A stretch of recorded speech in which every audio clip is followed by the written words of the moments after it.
Assalamualaikum warahmatullahi wabarakatuh.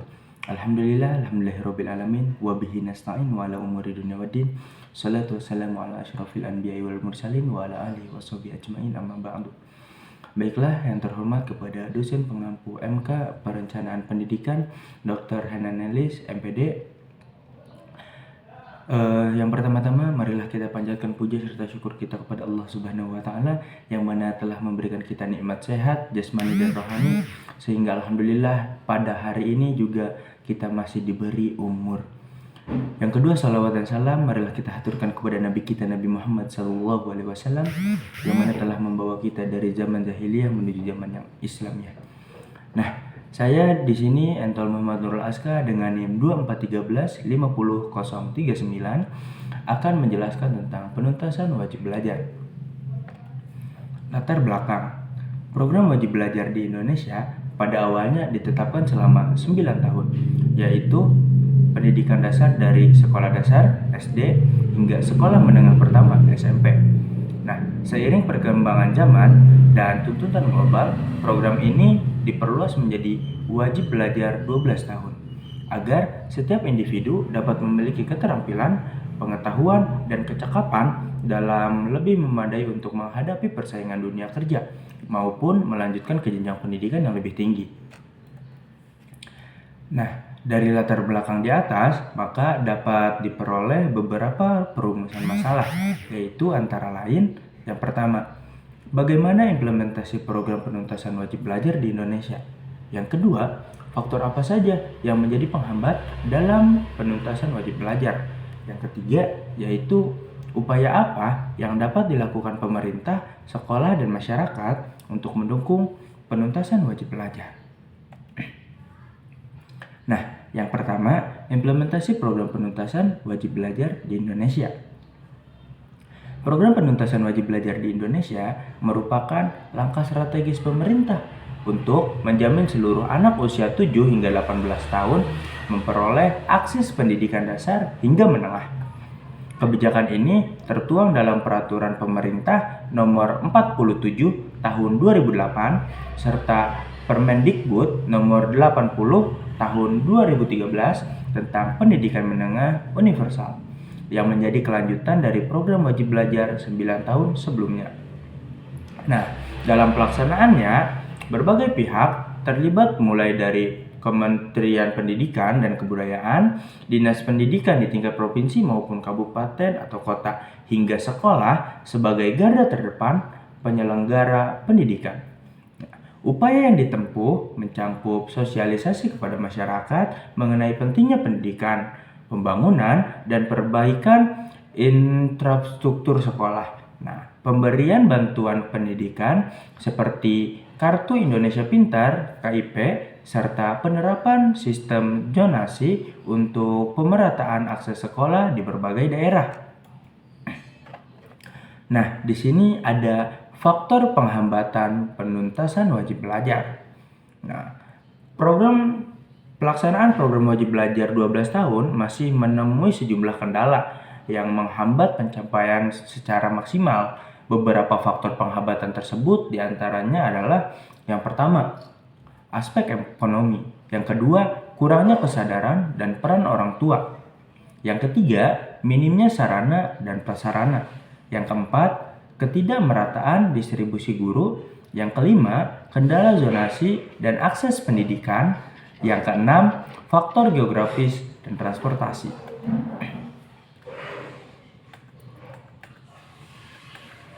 Nah, yang pertama, aspek ekonomi. Keterbatasan kondisi finansial keluarga menjadi alasan utama anak-anak tidak dapat menuntaskan pendidikan. Banyak dari mereka yang memilih bekerja untuk menambah penghasilan keluarga dibanding melanjutkan sekolah. Selain itu, meskipun biaya sekolah sudah digratiskan, beban biaya tidak langsung seperti transportasi dan kebutuhan perlengkapan belajar tetap menyulitkan keluarga yang kurang mampu. Adapun yang kedua, yaitu kurangnya kesadaran dan peran orang tua. Sebagian orang tua masih memiliki pemahaman rendah mengenai pentingnya pendidikan menengah, sehingga dukungan terhadap anak untuk bersekolah juga terbatas. Tekanan ekonomi maupun pengaruh budaya tertentu kerap membuat orang tua lebih mengutamakan anak bekerja daripada melanjutkan sekolah. Adapun yang ketiga yaitu minimnya sarana dan prasarana.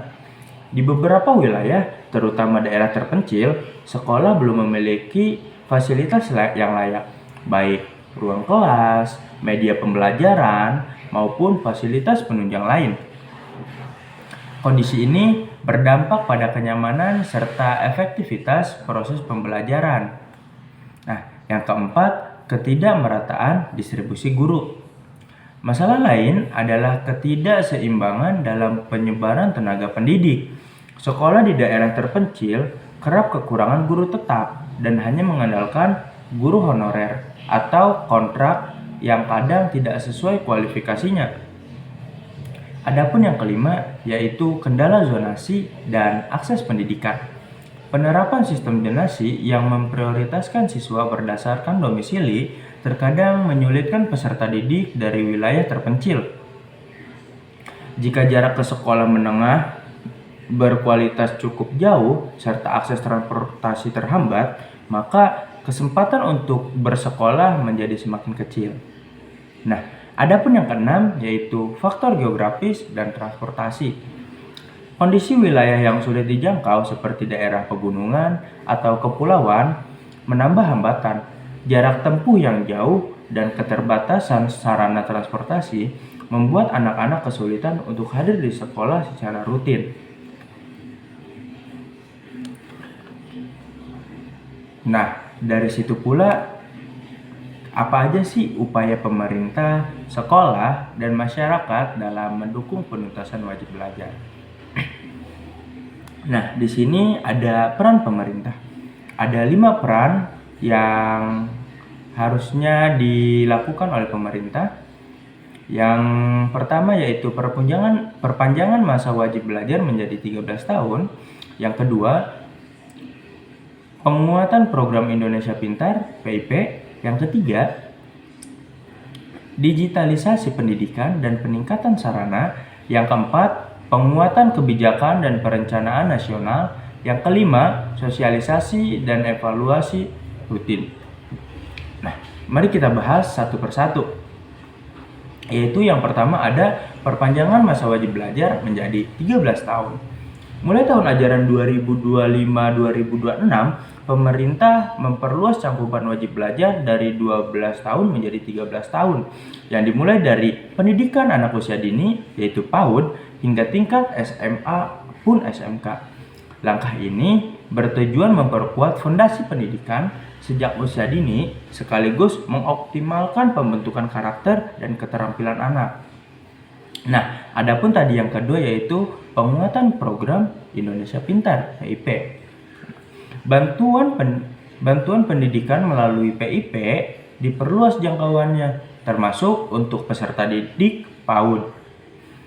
Besaran bantuan disesuaikan dengan jenjang pendidikan, sehingga mampu meringankan biaya tidak langsung seperti seragam, buku, maupun perlengkapan belajar lainnya. Adapun yang ketiga yaitu digitalisasi pendidikan dan peningkatan sarana. Upaya pemerataan kualitas pendidikan dilakukan dengan menyediakan jaringan internet, perangkat belajar, serta fasilitas pendukung di sekolah, khususnya di wilayah yang terpencil atau kekurangan guru. Digitalisasi diharapkan dapat mengurangi kesenjangan mutu pendidikan antar wilayah. Nah, adapun yang keempat yaitu penguatan kebijakan dan perencanaan nasional. Pemerintah pusat dan daerah mempertegas regulasi wajib belajar dengan menetapkannya sebagai prioritas dan RPJMN. Perencanaan juga diintegrasikan isu kesetaraan gender dan inklusi sosial sehingga mampu menjangkau seluruh lapisan masyarakat. Adapun yang kelima yaitu sosialisasi dan evaluasi rutin. Nah, melalui berbagai media, pemerintah terus melakukan sosialisasi pentingnya wajib belajar serta memantau pelaksanaan program secara berkala. Monitoring dan evaluasi dilakukan dengan memastikan target tercapai dan hambatan dapat segera ditangani. Nah, di sini ada peran sekolah. Peran sekolah itu di sini ada 4. Yang pertama, peningkatan kompetensi guru dan mutu pembelajaran. Yang kedua, penyelenggaraan pendidikan inklusif. Yang ketiga, pendampingan dan dukungan psikologi. Yang keempat, kolaborasi dengan orang tua dan komunitas. Nah, di sini ada pun yang pertama, yaitu peningkatan kompetensi guru dan mutu belajar. Sekolah berfokus pada peningkatan profesionalisme guru melalui pelatihan serta pemanfaatan teknologi pembelajaran yang lebih adaptif terhadap kebutuhan siswa masa kini. Nah, yang kedua, penyelenggaraan pendidikan inklusif. Akses pendidikan diperluas melalui sistem zonasi yang fleksibel, pembentukan kelas khusus atau penerapan pembelajaran jarak jauh agar anak-anak dari wilayah sulit tetap bisa belajar. Adapun yang ketiga yaitu pendampingan dan dukungan psikososial. Sekolah memberikan layanan konseling, bimbingan belajar, serta dukungan psikologis agar siswa tetap termotivasi dan mampu menyelesaikan pendidikan tanpa hambatan sosial maupun emosional. Nah, yang keempat yaitu kolaborasi dengan orang tua dan komunitas. Kerjasama aktif dengan orang tua dan masyarakat dilakukan untuk menciptakan lingkungan belajar yang kondusif serta dukungan moral bagi perkembangan siswa. Selanjutnya ada peran masyarakat. Di sini ada 3 peran masyarakat, yaitu yang pertama, meningkatkan kesadaran pendidikan. Orang tua dan masyarakat diedukasi mengenai kewajiban menyekolahkan anak hingga tuntas, sehingga dukungan keluarga terhadap pendidikan anak semakin kuat. Yang kedua, pengawasan dan advokasi. Partisipasi masyarakat diwujudkan melalui pengawasan jalannya pendidikan di lingkungannya, serta pemberian masukan kepada sekolah dan pemerintah demi peningkatan kualitas layanan pendidikan. Dan yang ketiga, yaitu dukungan untuk anak dari keluarga yang kurang mampu. Komunitas lokal maupun organisasi sosial dapat memberikan bantuan non-finansial seperti bimbingan belajar, penyediaan perlengkapan sekolah, serta advokasi akses pendidikan bagi siswa yang kurang mampu. Nah, di sini ada kesimpulan. Program penuntasan wajib belajar merupakan kebijakan strategis untuk memastikan setiap anak Indonesia memperoleh pendidikan dasar hingga menengah. Namun, pelaksanaannya masih terkendala faktor ekonomi. Rendahnya kesadaran orang tua, keterbatasan sarana, distribusi guru yang tidak merata, zonasi, serta hambatan geografis. Keberhasilan program ini menuntut sinergi pemerintah, sekolah, dan masyarakat. Pemerintah menyediakan regulasi, fasilitas, serta bantuan pendidikan. Sekolah meningkatkan kualitas guru, layanan pembelajaran, dan pendampingan siswa. Sementara masyarakat mendukung melalui kesadaran, pengawasan, dan bantuan sosial. Dengan kerjasama semua pihak, penuntasan wajib belajar dapat terlaksanakan lebih merata, berkelanjutan, dan mampu meningkatkan kualitas sumber daya manusia Indonesia. Nah, dari situ kita bisa menyimpulkan bahwa pembelajaran wajib 12 tahun ini sebenarnya sangat penting untuk anak-anak generasi kedepannya agar mereka memiliki kemampuan ataupun ilmu yang bisa digunakan ataupun bisa mengikuti perkembangannya zaman.